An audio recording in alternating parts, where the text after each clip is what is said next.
By now, you're probably already familiar with the father-son duo Glenn and Beau.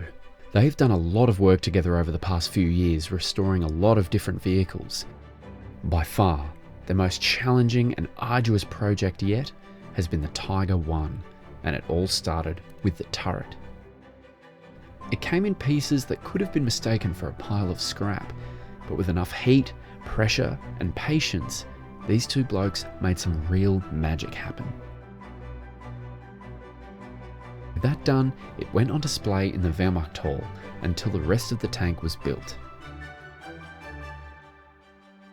They moved on to unbending all of the armoured plate that we'd managed to acquire over the past 5 years. Imagine the force needed to warp this. It was no easy task to undo all of that damage. Those are relief cuts. They don't look pretty now, but without them, pressing these pieces flat again would be impossible.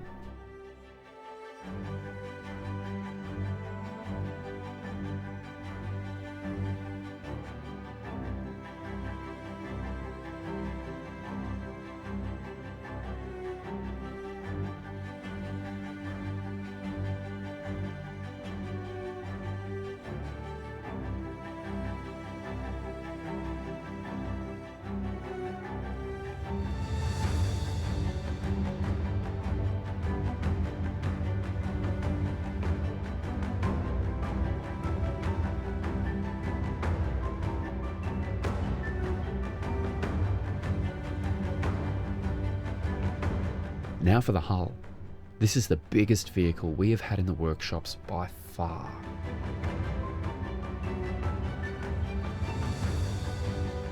Finding original Tiger parts was hard. Finding parts that weren't almost totally destroyed was even harder.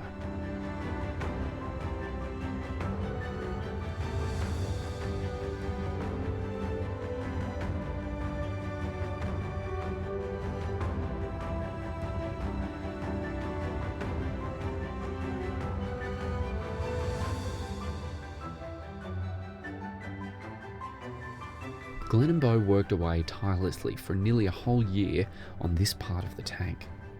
But slowly, they assembled this enormous jigsaw puzzle, piece by piece.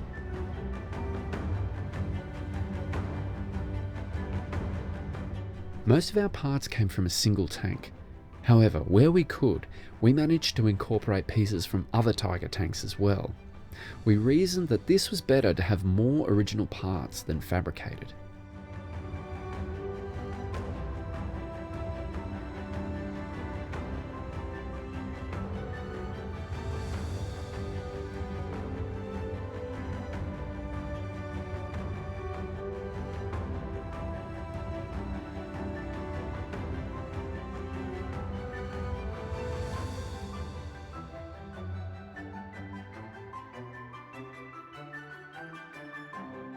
It was about here in February 2021 that I joined the crew, and then the video journey began.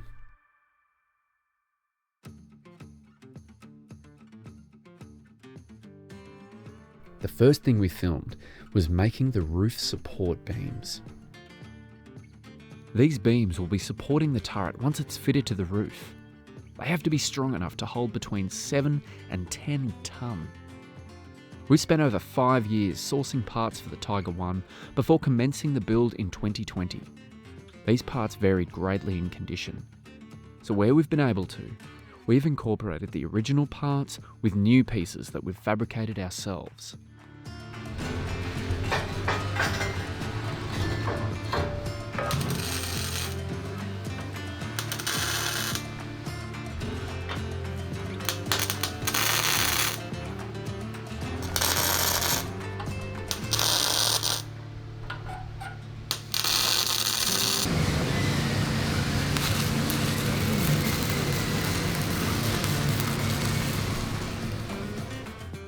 After this, Glenn and Beau got to work turning this twisted pile of metal into Tiger hatch hinges.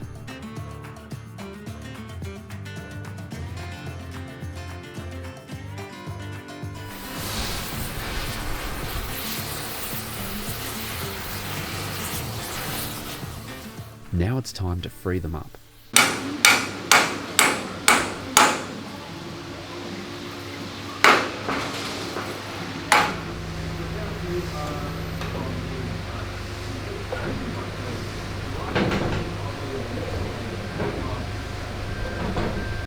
This is how you lock your hatch so it can't be opened from the outside. And I had a big rubber seal in here, so they would have used that too to stop it opening up when they went through rivers and that sort of stuff too.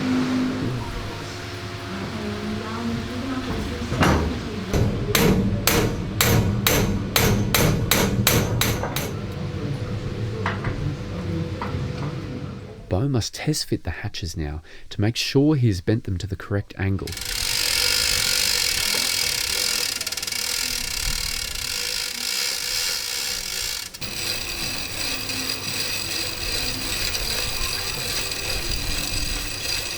We're just going to keep this little tab here flat, so when we tighten it up, it should lay down flat.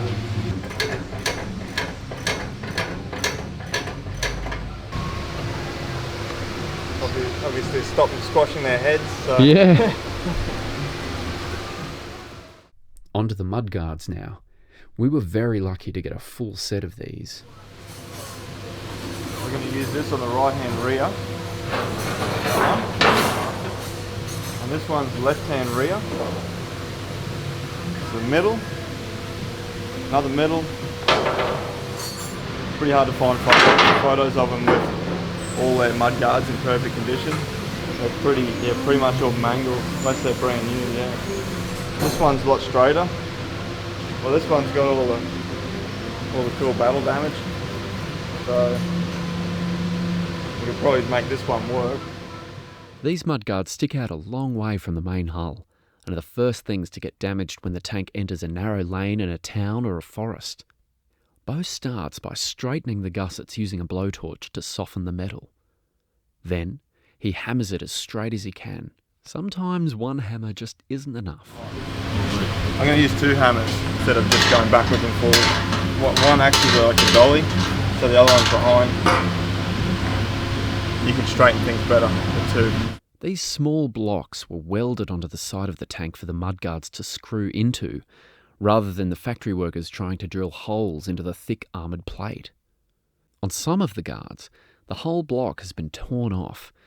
Before we can press them into shape, these blocks have to be carefully removed. Yeah, we're going to heat these up red hot and undo the bolts so we can reuse them.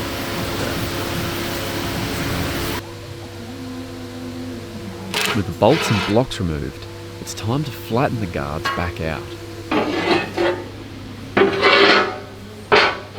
Can't just press straight on it because it's on an angle and it's going to press up here, so we'll have to chop this piece up with something. So I'm going to use these discs here. I'll use them as packers so it'll press in the right spot for us.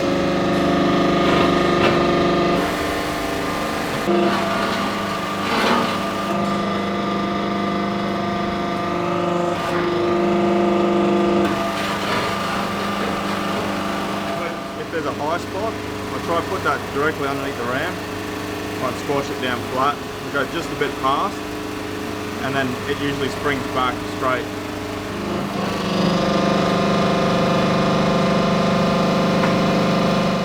Only 7 more to go. That's not even touching the front and rear guards. We have a lot of gear here in the workshops to get our restorations and repairs done, but some jobs require us to outsource.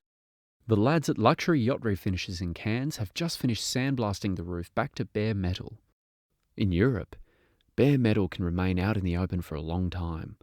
But here in far north Queensland, we have to apply a protective primer straight away to protect the piece from the humidity. The colour we're using is German red oxide. After a hardening additive is mixed in and the paint is fitted to the airbrush, we're ready to get started.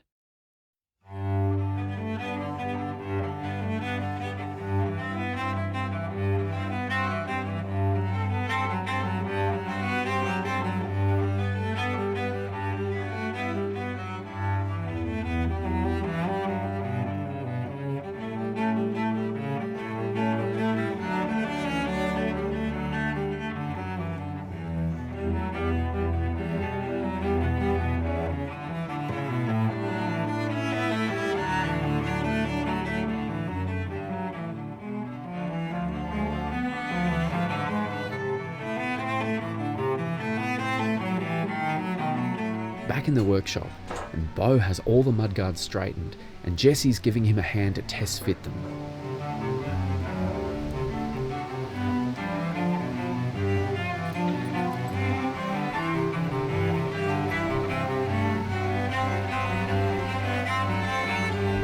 Because they're so badly bent, we can't actually force it down by hand. It's too strong. So we're just going to put the forklift on here and try and just force it in.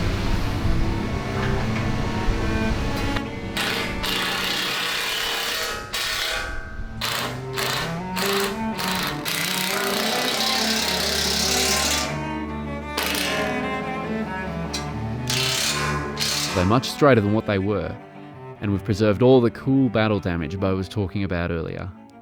Now they fit the tank properly, they're ready for blasting and painting.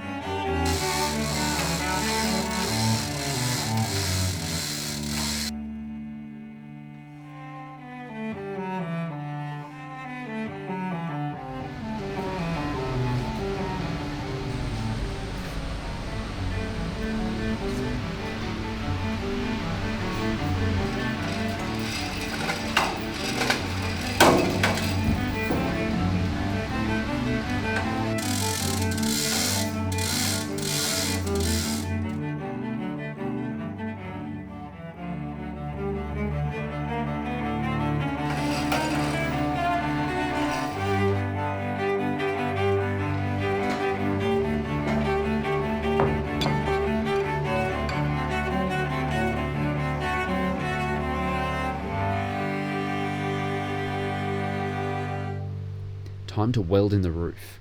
Bo has to get the roof exactly in the right place by using these metal clamps and bolts on threaded rod that he's temporarily welded to the chassis. This will pull the roof flat and keep it from moving while he works. Once everything is level, he can gear up and get started. Welding is dangerous work, and it gets really hot in the workshop. Bo certainly has his work cut out for him. To give you an idea of how big this job is, let's see how long one stick of weld takes. Like everything else with the Tiger, it's a big job, and it's going to take a lot of time and labour. Since the sides of the hull are all original, we're going to need to stick weld the entire perimeter of the roof to secure it in place. In the Panzer factories, workers would have had access to very large electrodes and would have been able to fill this gap very quickly, probably with just one pass. Unfortunately, these small rods are all that's available to us. Bo has to simultaneously drag and push this stick slowly and carefully to ensure that the weld binds correctly.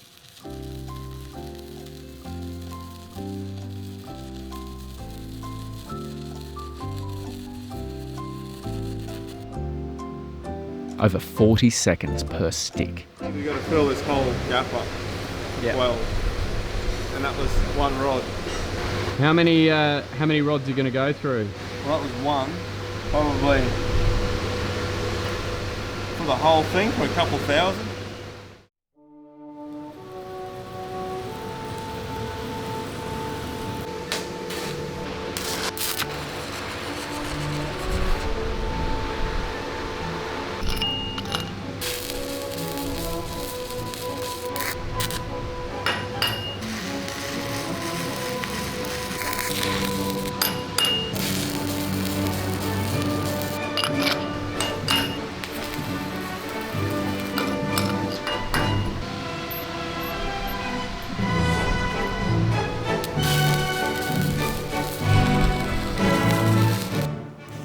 If it wasn't already difficult enough, this is all Bo can see through the visor.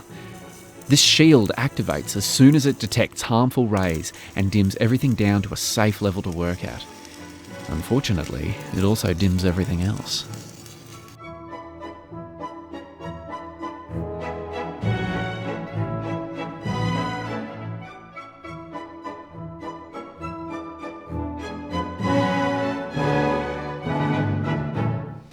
Once Bo has finished stick welding the entire roof in, he can start to fill in the rest of the gap with the MIG. MIG welding is a little bit different to the stick. It uses a continuous solid wire electrode fed through a welding gun and into the weld pool, joining the two base materials together. A shielding gas is also sent through the welding gun, and this protects the weld pool from contaminants.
To break up the monotony of welding, Glenn and Bo worked on some of the finer details in the front and rear mudguards. It was pretty bent, so we've straightened it out and then kept this, a lot of like the damage and stuff.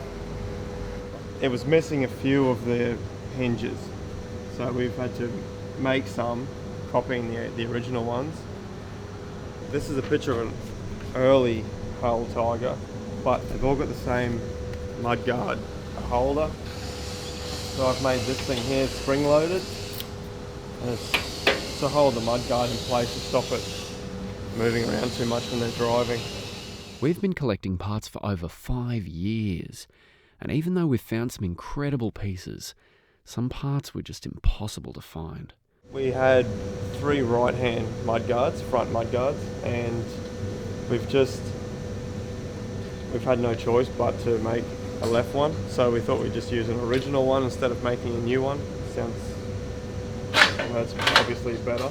Everything's original except for the hinge at the top. The hinge was completely bent. Yeah, it was unable to be used. Beyond repair. Yeah, we couldn't use it. And we've made new locking mechanism. Everything else we've freed up, not working. This is the locking mechanism which locks into this piece, which holds the mudguard down, stops it flapping around. And this one here is the one that holds it up, I guess, for when they needed to work on the track. I don't know, I'm pretty proud of them. I reckon they're pretty cool. You know, to make something working, it's better than having something just not, you know. Before we can fit the wheels, we have to apply a top coat to provide a base for the final camo scheme. Applying this top coat now before the wheels are fitted will be a lot easier.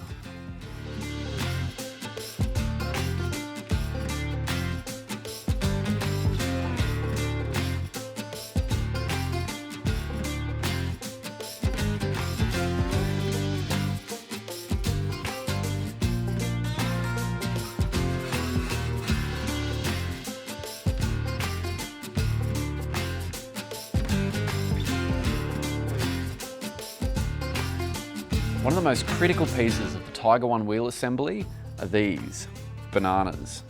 6 of them per wheel serve to hold it in place, and while we were able to source mostly originals, some of them we had to make ourselves. Fortunately for us, Glenn is a master turner.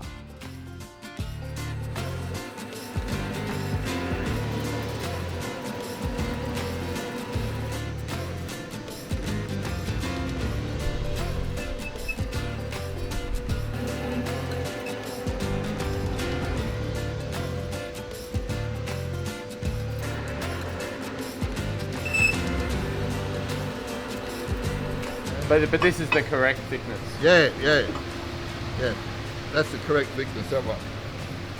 And these ones don't have any groove in the middle. See, that's got a groove. Because they're middle ones, right? Yes, yeah, that's right, yeah. So down. This one's got a groove in it, so we've got 3 with the groove and 3 without. And the one with the groove in it sits in here, inside this groove on the hub. And then the other one will slide up like that to it. You got to make sure you've got them on right. You can't have them like this. They've got to be so that there's a V on the inner, so it locks the wheel in.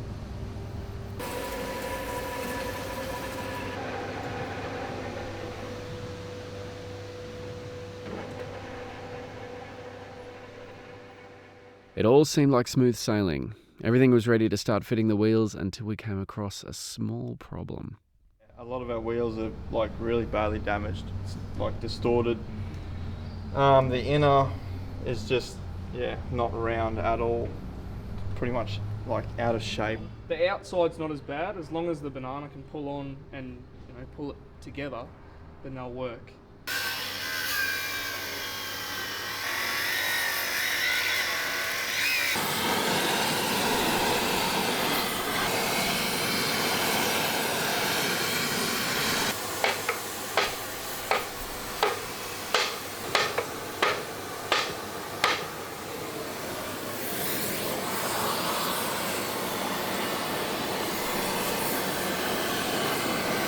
It takes a little while, but all the wheels are eventually forced back into shape.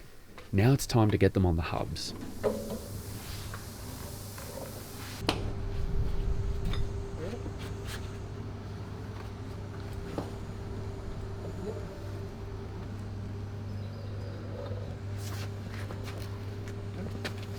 Take the handle out? Yep.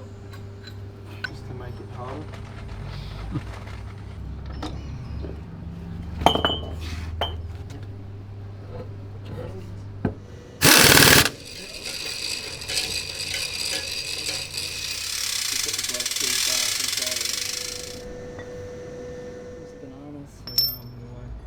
Yeah, oh, it's going to be spun around. Sorry. Yep. Wet. Yep. Not yet. Oh, tell me when you want me to go up, because then we can spin it then.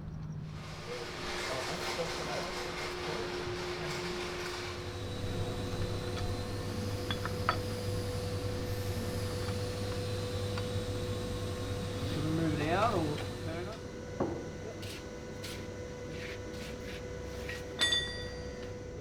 Yep. Yep, you're right. Down.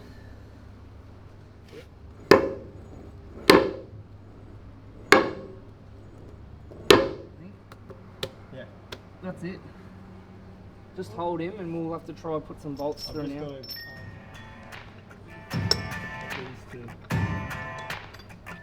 Hold on. Just don't move into that. Yeah, okay, that's on.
No, it's good.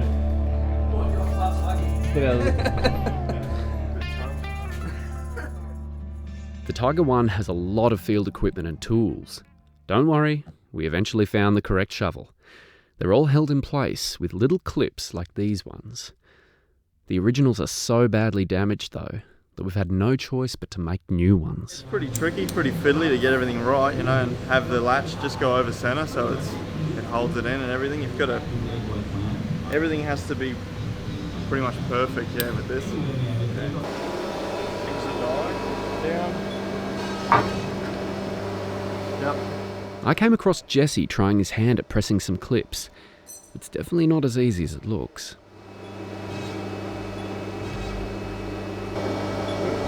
Bent way too much.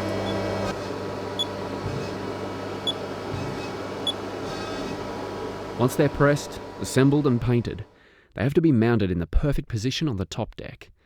But sometimes, that's easier said than done. A bit tricky, you know. I go off one drawing and then I look at Hilary Doyle's drawing and it's slightly different. And like the position of the tool clamp from a bird's eye view, they're slightly different. Where I can, I've been going off original welds because it's got to be right. The Germans are usually known for their preciseness, but we came across a strange contradiction to that notion. Like I've noticed that none of the tool mounts are actually square to anything. I guess that they just put them on wherever and they didn't really square anything up. If these clips weren't tricky enough, you ain't seen nothing yet.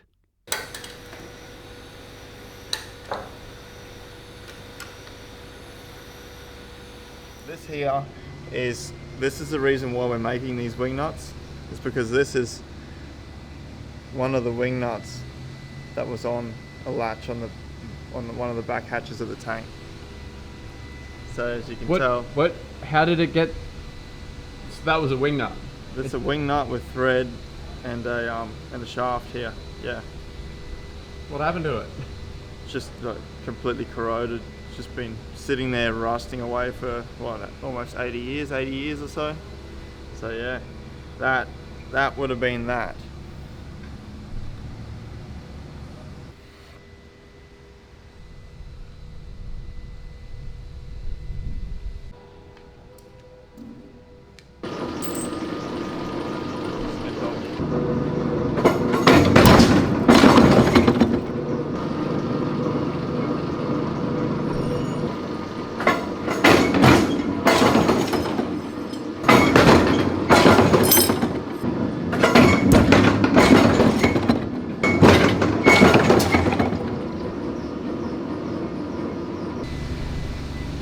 Going to be on either side of it.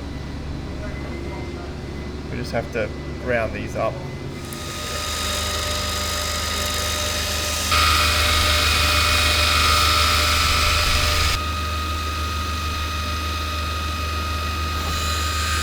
It just rounds the edges off.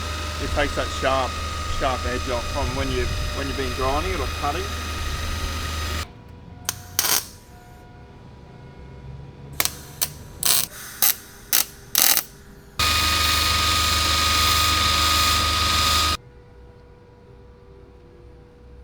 Corroded, modern, Armour made, and original. Only 20 more to go.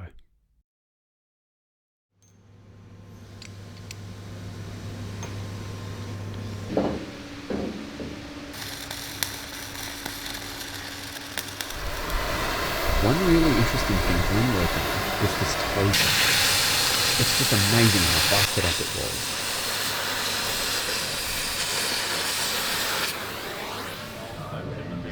He bends it all back into shape and then fabricates the unsalvageable stuff he loves.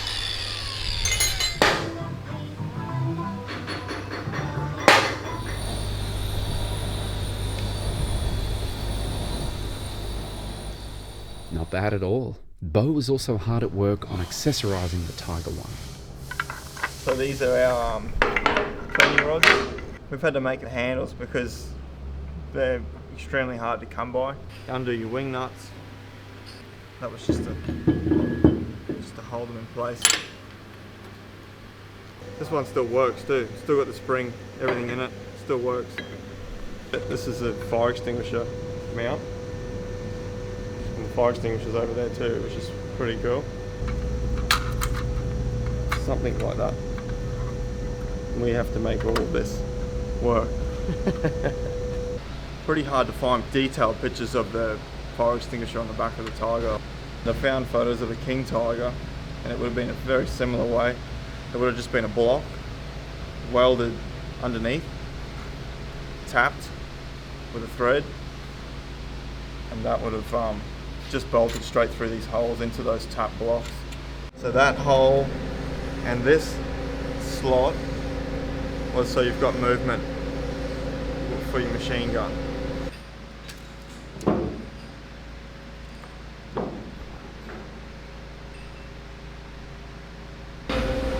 See how the shim would work? Space it off, space it away from the hull slightly, stop putting the pressure on the ball inside.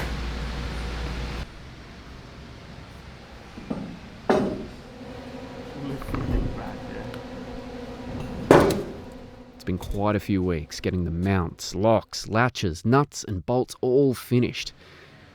But now, we're ready for the top coat. Ready? Yep. Cool.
The next step is to fit the track.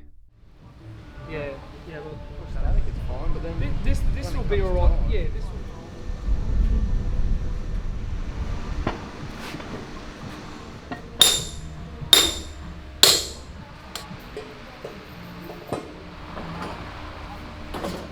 Can I use that pen?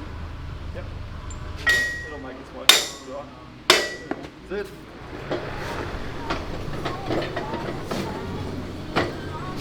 Nice. Slip.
That's it.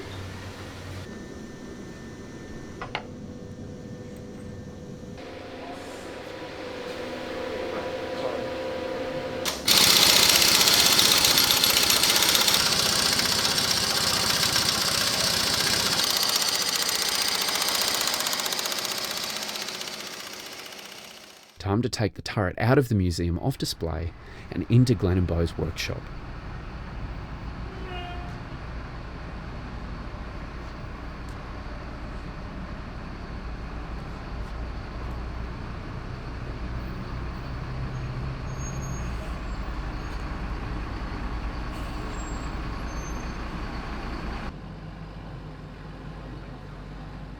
As you can see, there's a curved plate missing from the bottom front of the turret. Beau is going to have to fabricate this from scratch. A few other preparations will need to be made so that the turret will fit without the turret basket.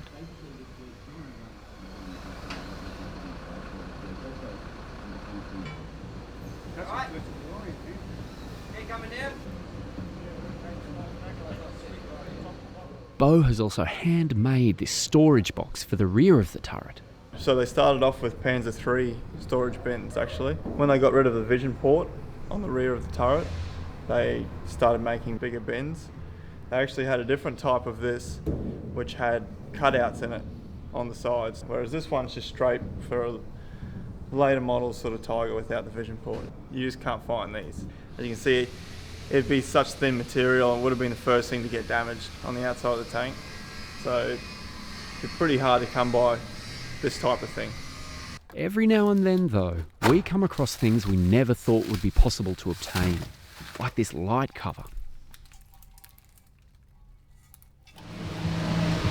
Pretty cool, eh? See, we've got some original paint on it. Very good. It's finally time to fit the turret to the tank.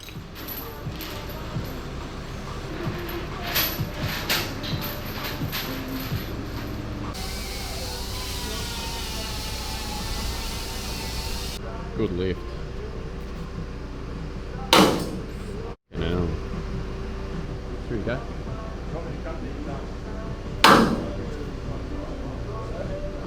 Those two over there. You might be wondering why there's no turret basket. Well, that's going to come later when we fit out the interior and make this Tiger 1 a runner. For now, the turret will be welded directly onto the roof.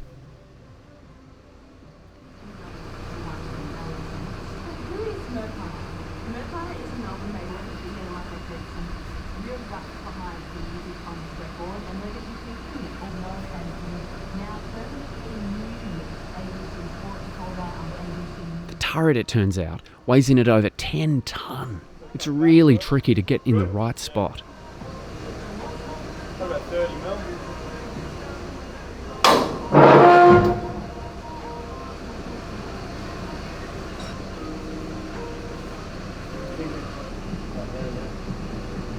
Down.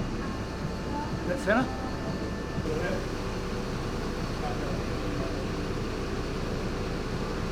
Hey, pull that gun. Can you pull that gun around, that cannon thing?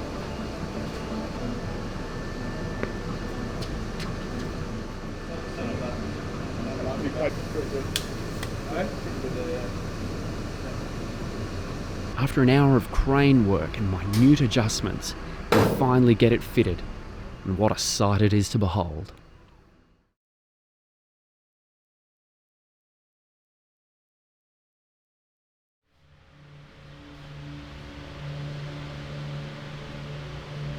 Before we painted the top coat in the last episode, all the fittings had to be removed.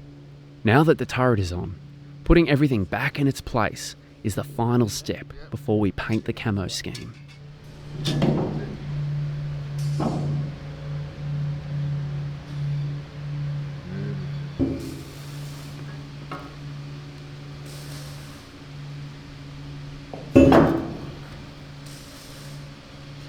Hold against that. That white stuff on the front plate is silicon. To make this tank a runner, this plate will need to be removed. Silicon will make this job a lot easier than real weld. This plate will be welded in properly once we fit the engine, transmission, and fit out everything else inside. Now push it back in.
You gotta go back with your long one.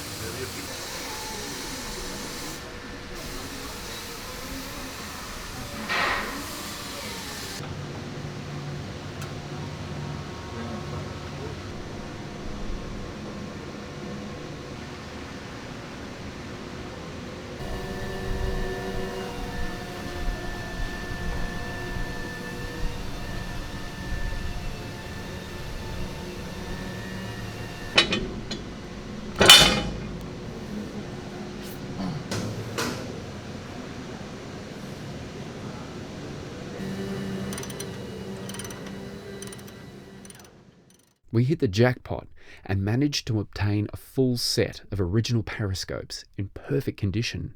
We've got 8 of this type. Still got the markings, everything. It's perfect, as if it was just made then, you know.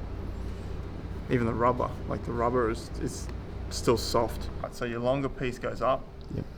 and the shorter bit down. This is the part they look through at the bottom here. Projects it up through to this one. So the rubber seal is on the top. It seals it up against the cupola on the inside. So that slips up inside there, like that. So this is how this would have worked. Is slides through a pin up in the back here to get out of the way, so you can remove it, and to tighten it up with the wing nut. Would have tightened up like that. That fork tightens up on the Bakelite housing and holds it in place. Another job done. That's it. Another job done. Yep. With everything fitted, Glenn and Bo removed the supports from underneath the Tiger. It's a tense few minutes.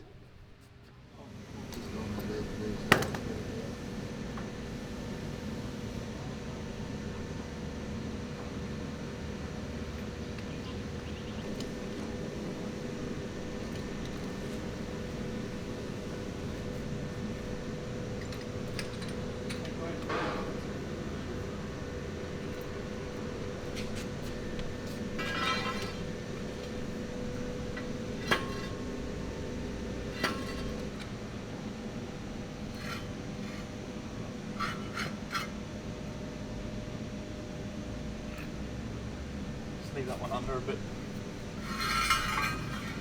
Careful. Use 2 hands and go easy on the left.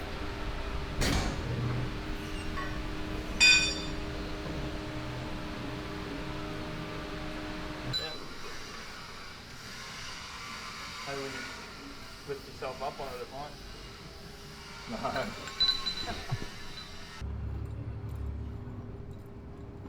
Yep. Oh, yeah, it is. Because all the turret and everything's close at the front, and it's thicker plate.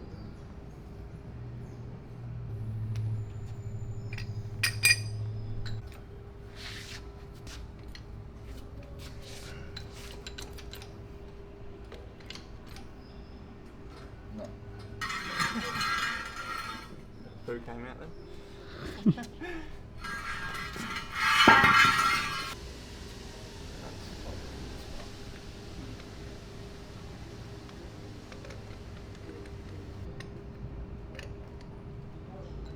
Good. Yep.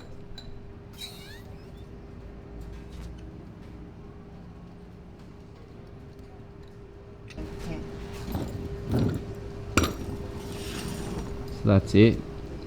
That's it. That's our Tiger 1 held up by its own weight. It's pretty crazy. At this critical stage, we came across a piece that changed everything about this restoration. It's crazy to think that that's the most important piece. Yeah, something like just looks like a bit of scrap, pretty much. You know, it's just a bent piece of metal with a handle on it. But what's so important about it is the markings that are on it. We came across this piece by accident. Well, we knew what it was. We knew where the piece went, but we didn't know of its importance. We didn't know that it had the chassis number and everything on it. To find that just before the build was finished, it was massive. Before that, it was just, you know, a Tiger tank. This pretty much gave us everything. After the chassis number was identified, Bo Bo threw himself into researching Tiger tanks. After weeks of sleepless nights, he found something. I know this is like the first thing that I found that said the chassis number and it told you these two things. That's the first thing that I found about this tank after finding that. After we found that number. This book contains 2 entries from the maintenance company of Tiger Tank Battalion 502, and they reveal a small piece of our Tiger's true history. Chassis number 250771, Schoenberg area of operations. 7.62cm anti-tank gun hit on the gun mantlet. Grazing shot by anti-tank gun on turret in the direction of the tank commander's cupola. The damage was the gun jacket and gun mantlet nearly penetrated. Pivot arm for hatch of tank commander's cupola was shot away. Chassis number 250771, the area of operations, north of Schoenberg, artillery hit on radio operator's hatch. The damage was that the hull was torn open along the radio operator's hatch, transmission damaged by fragments, the radio equipment and both machine guns destroyed by fragments, periscope and fittings damaged, traversing mechanism jammed, and the radio operator was killed. Right there. Yeah. Pretty unbelievable, yeah. It's easy to get lost in the excitement and become detached from the reality of what the soldiers that operated these vehicles went through. We hope that when you come and visit Tiger 250771, you might take a small moment to reflect on the tragedies of the past and maybe spare a thought for a peaceful future. Armed with this information, we were able to pick a field-applied camo scheme used by the 502nd Heavy Tank Battalion in mid-August 1944. The town of Schoenberg is located on the Estonian-Latvian border and is now known as Skaistkalne.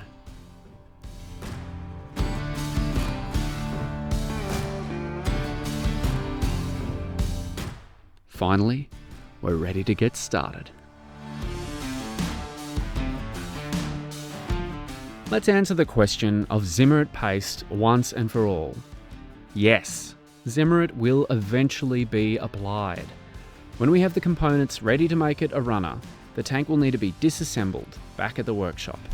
If we applied it now, it would only get damaged and ruined while this work occurs. For now, not applying Zimmerit gives patrons of the museum the opportunity to see the original armour plate before we cover it all over. It also means we only need to apply it once, at the very end of the rebuild.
white, and then I've got to do the other side of this one.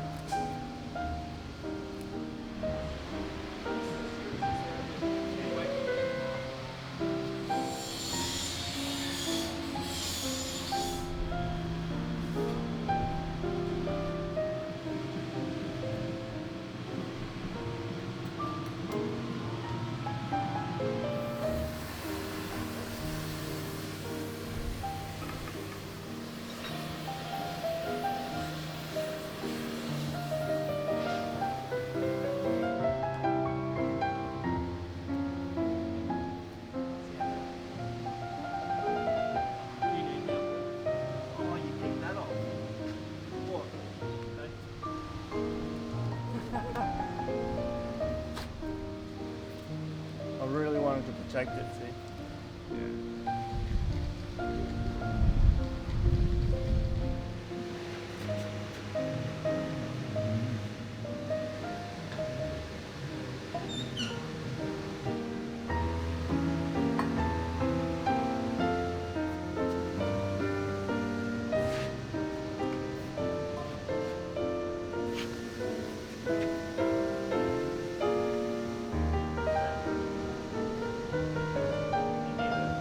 Something to stand on to reach it.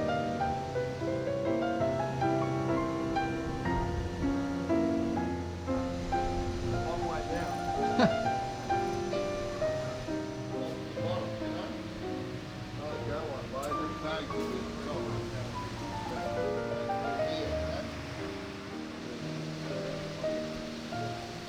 Here, you know?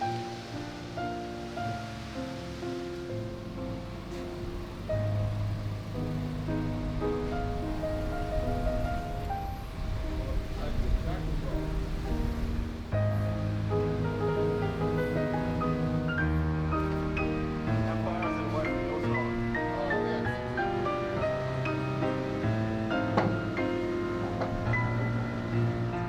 Just take the weight back, push it one hand.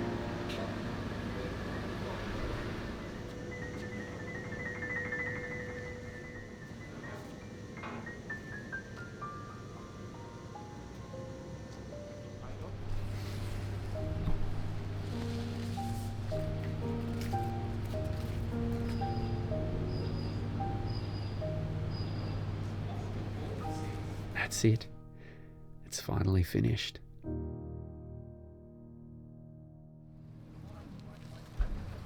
To safely move the Tiger, we will need a trolley, a Leopard tank, and an FV434 recovery vehicle. This device we're attaching here is called an A-frame.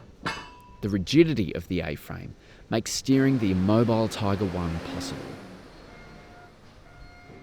Firstly, we have to move the tank forward using the forklift so we can manoeuvre the FV434 in behind.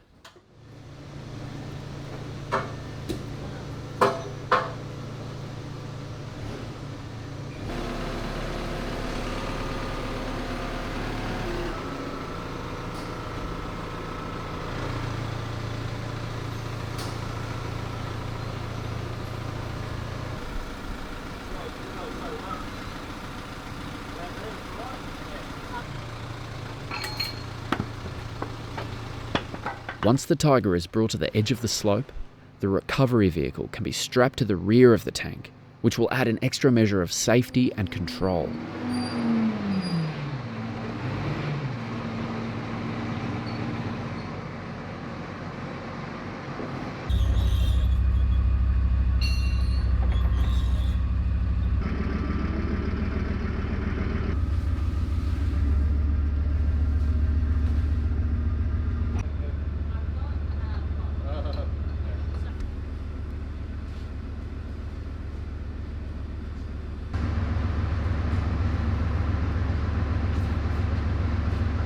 The Tiger has no suspension yet, so the weight of the tank puts enormous strain on the welds on the swing arms as it goes from the flat to the downhill slope.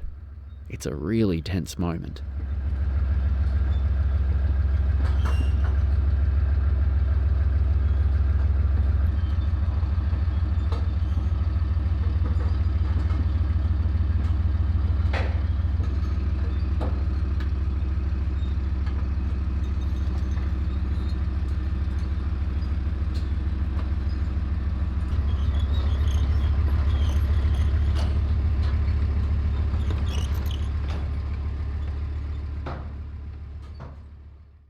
Now we can jack up the Tiger and roll the trolley underneath it.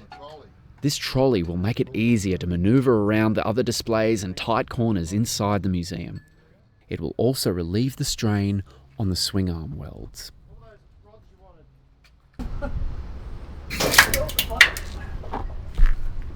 Bring that red handle with you. Yep.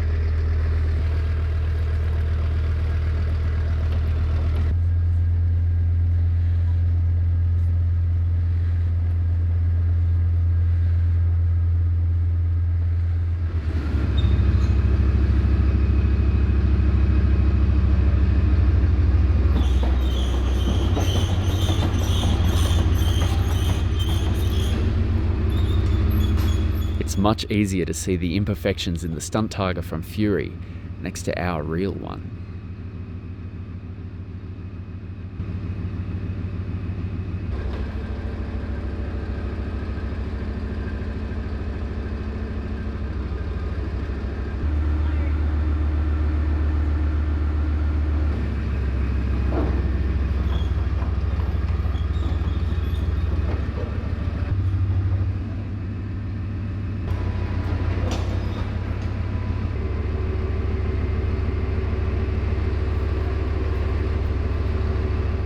It's a tight squeeze, but nothing we can't handle. The whole crew is here lending a hand.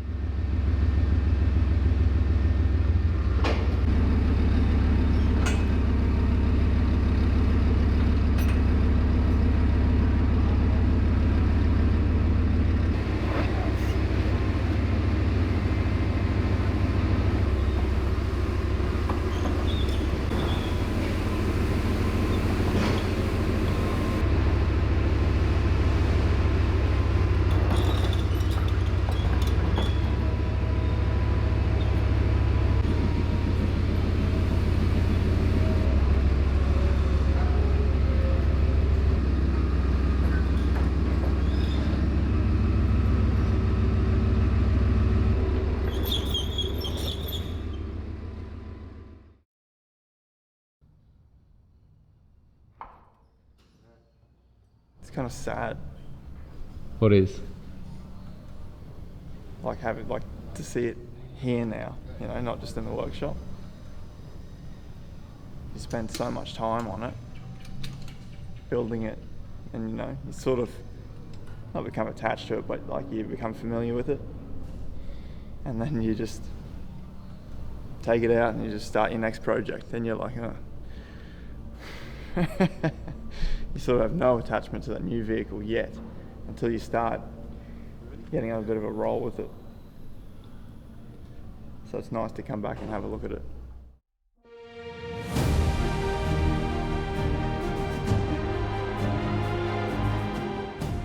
After over half a decade of gathering parts and 18 months of construction, Tiger 250771 is on display in the Wehrmacht Hall at the Australian Armour and Artillery Museum.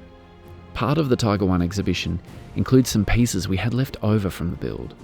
This side, we already had complete up until about here. And it wasn't in too bad a condition, but we didn't have to join it here. So joining these two together would have been more work than using the other piece that we had, which was slightly bent. So we already had the whole side as one piece, so we didn't want to go cutting this into it. That would have been a shame. But yeah, it's just a shame we couldn't use it. It's got a big hit mark on it here. It's got a good piece of the mudguard underneath and a bit of the back transom. From what it was, you know, people can pick on a few things that might be slightly wrong, but in the grand scheme of things, it's pretty impressive. Sort of just have to look at it once to know, you know, what it is. it's pretty special. Sitting here in its own spot, as soon as you walk around that corner over there, you see it. It definitely stands out. We're very, very proud of it and the way it turned out. And so they should be.